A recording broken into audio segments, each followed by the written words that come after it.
አንተም ስለ ሙስሊሞች ያለን አቋም እስኪ ያሳውቅ። ስለ ሙስሊም ኢብራሂም በድሩን ታውቀዋለህ? ላለፉት 17 ዓመታት የልብ ጓደኛዬ ነው። ከዩኒቨርሲቲ ጀምሮ አንድ አልጋ ላይ እየተኛን ለሱ የሚላከውን ብር አብረን እያጠፋን ለእኔ የመጣውን ስንቅ አብረን እየበላን እስከ ዛሬ ድረስ በጓደኝነት ጸንተናል። ይገርማል። ሳገባ ሚዜ ኢብራሂም በድሩ ነበረ። ሁለተኛው ሚዜ መለሰ ይባላል። የፕሮቴስታንት እምነት ተከታይ ነው። ላለፉት 17 ዓመታት ምርጥ ጓደኛዬ ነው።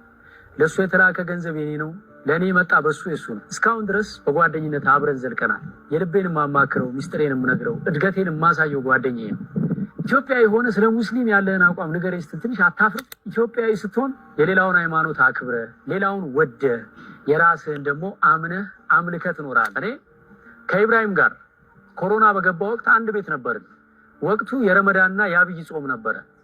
ሁለታችንም በአንድ ቤት ጾመን ሰዓት ሲደርስ እኛ ሳሎኑን ለሱ ለቀንለት ሰርቪስ ውስጥ ሄደን ውዳሴ ማርያም እናደርስ ነበር። እሱ ሳሎን ውስጥ በሰዓቱ ሶላት ይሰግዳል። በኋላ ግን ሁለታችንም በአንድ ትሪ አብረን ማዕድ እየበላን እኔ ለሱ እየጸለይኩኝ እሱ ለእኔ እየጸለየ ነው በጓደኝነት የምንኖረው። ሁሉም ያመነበትን ይኖራል።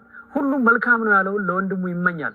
ከዚህ በተረፈ በመስደብ የሚሰበክ ክርስትና፣ በማንቋሸሽ የሚሰበክ ሃይማኖት ግን የለም። እግዚአብሔር አምላክ የሁሉም አባት ነው። ለሁሉም መዳን ይጨነቃል። የሁሉም ህይወት ያሳስበዋል።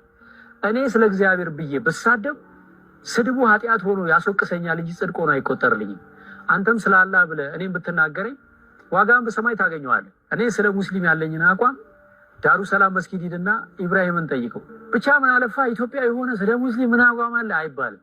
ኢትዮጵያውያን ተዋደን ተፋቅረን ተከባብረን አንዳችን የአንዳችንን ሃይማኖት አክብረን በፍቅር በሰላም አንዳችን ለአንዳችን እየጸለይን የምንኖር ህዝቦች። ይህንን ቪዲዮ ለሌላ ሃይማኖት ተከታዮች በሙሉ ሼር አድርጉልኝ።